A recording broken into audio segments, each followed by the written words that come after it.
Star Trek USS Callister Into Infinity is the final episode of this season of Black Mirror, and when I've said that I was a bit in two minds about this episode, I think it is the fact that it's so long. It's also the message is front and centre, and I think some of the episodes this season have been a little more like that. They're like beating you around the head with a message.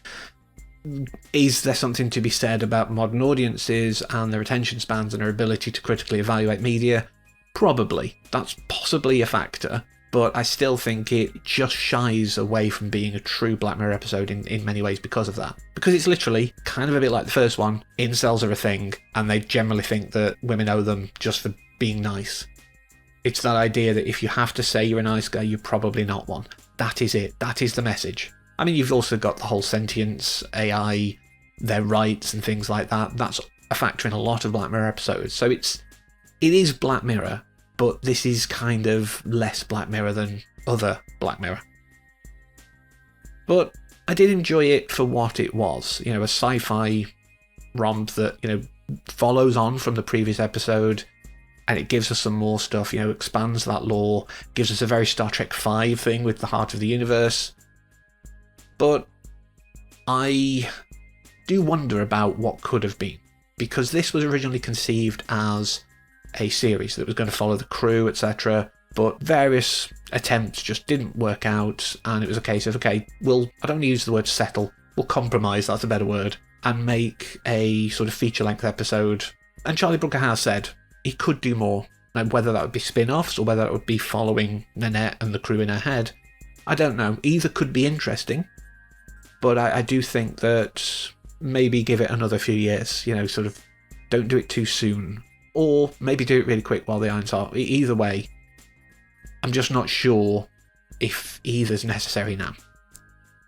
But it is strange that this is, I think, the only Black Mirror episode that ever needed a previously, even though it was itself a little redundant, because there are bits in the episode where they talk about what happened before. They show some of the same flashbacks, and it was a bit confusing in that regard.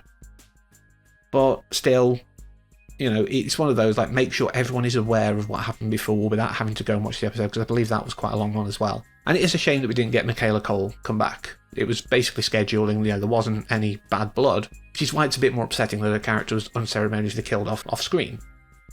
Would have been nice to give her the option, but there's always opportunities in stories like this.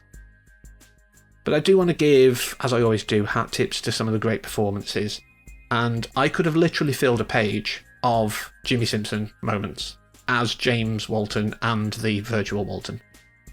Some of his moments where, like, these self-serving pivots is like, oh, I don't want to talk to you, I can help you, oh, I didn't hear you knock, that kind of thing. All of these are brilliant. And when he's in, like, the Wildman version, and the whole thing with Rocky, let's not go down that road, every scene he was in, he was absolutely stealing it, kind of like he did in the first one.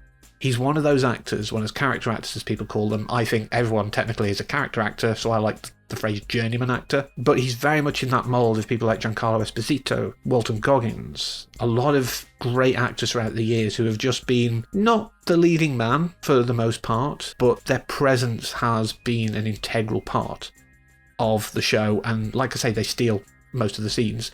Obviously Kristen Milotti as well, coming back as Nanette, did really good with her role, especially towards the end when she has the crew in her head. I think some of that performance was brilliant, and when she meets her other self. But really, this is Jimmy Simpson's show, and in fact, I normally choose a clip from much later, but I do think the moment when he's talking to the reporter just deserves watching. I gotta tell you, Bob's passing, all it does is compel me to build on his legacy. No, yeah, he's gone, but he's always here at The heart of infinity. What was Robert Daly, the man at the heart of infinity? Your co-founder and close personal friend? What was he doing? But this, of course, isn't just about Walton and Jimmy Simpson, so I do think, like I say, that it's a bit unnecessary, but I'm glad they brought Jesse Plemons back, because again, that's another part, like that's the third part of the trio, really, that make this episode. And it shows that this version of Bob is from way back in history, before the company really took the shape that it did later on. So this is just the same guy who we saw in the flashbacks, but he's been working virtually inside the machine. And how he treats Nanette is very much like how Bob treated Nanette and the other crew. It shows that it wasn't the success, it wasn't that profile and being known that made him the way he is. He was always like that. He's one of those people who really should perhaps not have been put in the public eye because it gave him this sense of entitlement. The fact that he is the god of the universe means he's like, no, I can just do what I want to, whoever. I did enjoy the performance. It made it very clear that Bob is Bob and Bob is not nice. But we did get some nice little cameos as well. Like there's some YouTubers and things like that. I'm not particularly bothered about those, ironically, given the platform that I'm putting this on. But the ones that really stood out to me are Papa Asiedu and Anjana Vasan, who were particularly of note in Demon 79.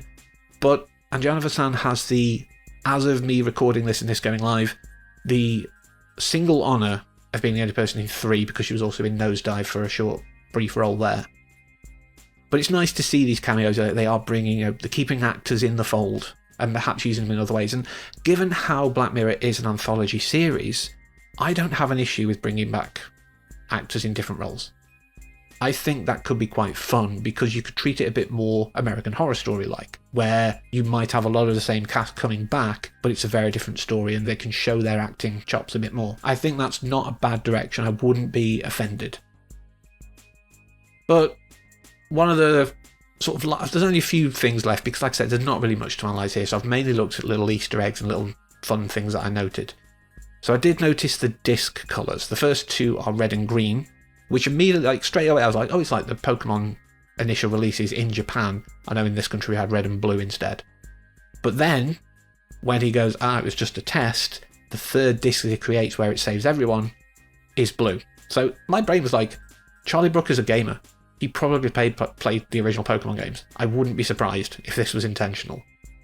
And of course, Nanette's advice to him that you should label your discs is really good advice. If you're still using some kind of disc medium, probably not floppies anymore, but if you've still got DVDs, that kind of thing, just get a Sharpie on the top, just write it, or get a label, whatever, because it's very confusing otherwise. And the last thing that I want to talk about is the ticker. Now, throughout the episode, or throughout me talking about this, should I say, I have been putting up little Easter eggs that I noticed throughout, like, the Dead Set references and things like that.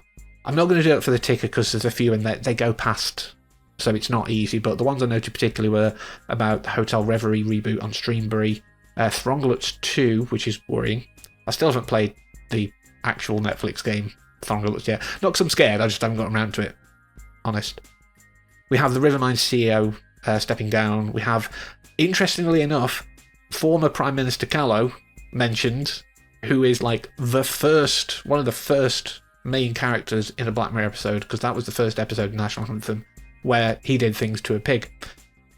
So there's a lot of callbacks here that, just shows that yes, we acknowledge this is a big thing now, like Easter eggs are part of the Black Mirror experience. This episode, like I say, it was fun, but it was perhaps less Black Mirror-y, and I think that's been a thing for this season. Like I say, there's been a lot of heavy-handed messages. But overall, I have enjoyed the season. I think there were fewer missteps than particularly last season. Maisie Day is the standout. Why does that exist? But I don't think there were any massive clunkers in this season. And that's always a good thing in a long-running show like this. Once you get to 7 seasons and you've still only got 1 or 2 ones that didn't quite land, you're doing well. So I'm quite happy to continue. If there's another Black Mirror season down the line, I'm probably going to do it, because I do enjoy watching them, I do enjoy talking about them. And I'd love to know, I think my favourite episode for this run is Hotel Reverie. It got me emotionally. That or Eulogy, probably both, like they're even in a way. They both had something that really spoke to me. And I'd be very interested to learn what was your favourite episode or episode. Like I say, if you've got 2 like that are pretty much on a par like me, that's fine. Not like you can't say the whole season, that's cheating. So do let me know. And next week they were meant to follow week on week, but I've got something that unfortunately slots in the middle, but I've got something that's a bit bittersweet. But I hope you'll join me for that and everything coming down the line. But until then, as always, thank you for watching and take care.